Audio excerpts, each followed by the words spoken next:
তিনিও মরণশীল, তিনিও আমাদের থেকে পর্দা নেবেন, ইন্তেকাল করবেন। এরা আল্লাহর পক্ষ থেকে নির্ধারিত। তো যে রব্বুল আলামিন আল্লাহ তাআলা নূহ নবীর কওমটাকে ধ্বংস করে দিলেন, আর নূহ নবী সহ মুখলিসদেরকে আল্লাহ পাক জীবিত রাখলেন, সুস্থ রাখলেন, ভালো রাখলেন, সেই আল্লাহ তো আজও আছে। পূর্বের জামানায় সামুদ জাতির দিকে খেয়াল করে দেখুন, আদ জাতির দিকে খেয়াল করে দেখুন, লূত কওমে লূতের দিকে খেয়াল করে দেখুন, বনি ইসরাইলদের দিকে খেয়াল করে দেখুন, ফিরাউনের দিকে খেয়াল করে দেখুন, দৃষ্টান্ত দেখুন। তারা আল্লাহর অবাধ্যতায় লিপ্ত হয়েছে, আল্লাহ নির্ধারিত যে সময় তাদেরকে কনসিডার করেছে। আজ কিন্তু বোঝার জিনিস, এটা কোনো মনোরঞ্জনের বিষয় না। আজ ক্লাসে যেমন শিক্ষক পড়ায় আর ছাত্র খুব মনোযোগ দিয়ে শোনে, তারপরেই সে ভালো ছাত্র হতে পারে, তারপরেই সে ভালো যোগ্যতা অর্জন করতে পারে। আজও কিন্তু এরকম মনোযোগ দিয়ে শোনার বিষয়। অমনোযোগী হলে কিছুই ভালো লাগবে না।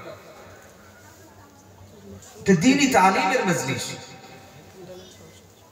পূর্বের জামানার নবীদের নাফরমান কওমদেরকে আল্লাহ সমূলে ধ্বংস করে দিয়েছে, একটা নির্দিষ্ট সময় তাদেরকে ছাড় দিয়েছে। সামুদ সালেহ আলাইহিস সালাম, তার কওমের মানুষরা বলছে, তুমি যে নবী, ঠিক নূহ নবীকে যেভাবে তারা কথা বলেছিল, তুমি যে নবী আমরা তা মানি না, তবে হ্যাঁ মেনে নিতে পারি ওই পাহাড়ের ভিতর থেকে 10 মাসের একটা গাভীন উট যদি ওখান থেকে বাহির করতে পারো। আমাদের চোখের সামনে পাহাড়ের পাথরের মধ্য থেকে যদি পাহাড় ফেটে, পাথর ফেটে একটা উট যদি বাহির হয়ে আসে, তাহলে তুমি নবী হিসেবে মানবে। সালেহ আলাইহিস সালাম বললেন, হ্যাঁ তোমরা মানবে। আল্লাহর কাছে দোয়া চাইতে লাগলেন, আল্লাহ আমি আপনার নবী সালেহ, আমার কওমের মানুষ, আল্লাহ আমার এই পিরিয়ডের মানুষ, আমার কওমের মানুষ, তারা আমাকে এই প্রস্তাব দিয়েছেন, পাহাড়ের মধ্য দিয়ে উট বাহির হলে তারা আমাকে নবী হিসেবে মেনে নেবে। আল্লাহ পাক এই সুবিশাল পর্বতের মধ্য থেকে, পাথরের মধ্য থেকে আল্লাহ আপনি আপনার কুদরতি ক্ষমতায় আমাকে একটি উট দান করুন। রব্বুল আলামিন আল্লাহ পাক ওই দিনে সালেহ আলাইহিস সালামের প্রার্থনাকে কবুল করে নিয়ে পাহাড়ের মধ্য থেকে আল্লাহ একটা উট বাহির করে দিয়েছিল। ওই দিনে ওই সালেহ আলাইহিস সালাতু ওয়াস সালামের কওম সামুদ জাতি, তারা ওই উটকে দেখে মিথ্যাচার করেছিল। সালেহ আলাইহিস সালামকে তারা নবী হিসেবে মানে নাই।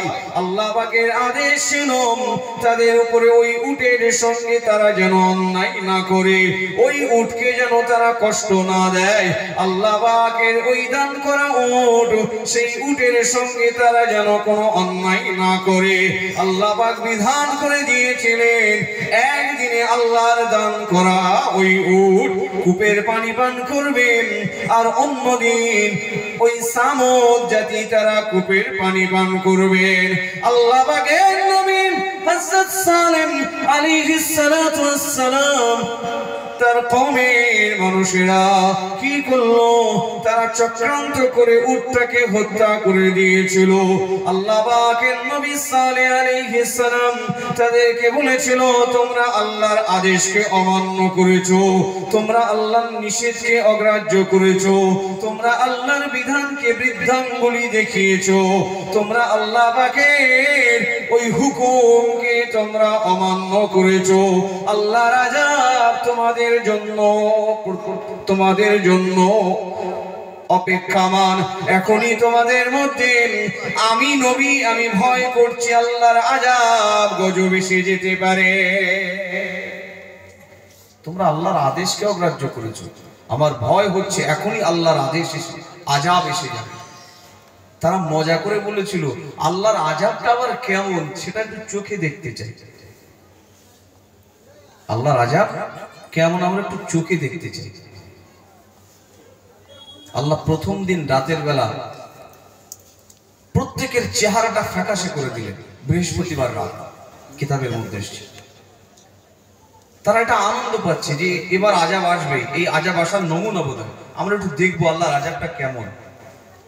দ্বিতীয় দিন শুক্রবার রাত তাদের চেহারাগুলো সব লাল বর্ণের হয়ে গেছে, তাও তারা আনন্দিত, সচেতন নয়, ইস্তেগফার করে না, ফিরে আসে না। তৃতীয় দিন রাতে তাদের চেহারা কুৎসিত কালো হয়ে গেছে। তারা সবাই এই কুৎসিত কালো চেহারা নিয়েও আনন্দিত যে আমরা আজকে আল্লাহর আযাব চোখে দেখব। বলুন নাউযুবিল্লাহি মিন যালিক।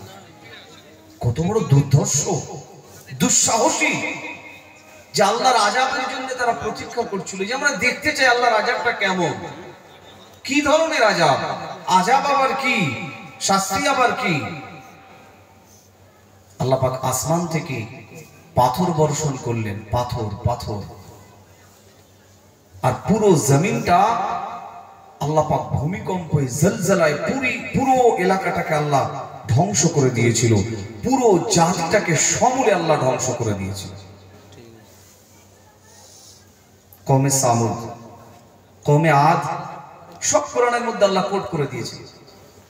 তাদেরকে আল্লাহ পাক আযাব, গজব দিয়ে, অনাবৃষ্টি দিয়ে, প্রচন্ড ঝড় তুফান দিয়ে, বালুকা ঝড় দিয়ে, পাথর বর্ষণ দিয়ে আল্লাহ পাক কওমে আদদেরকে ধ্বংস করে দিয়েছিল।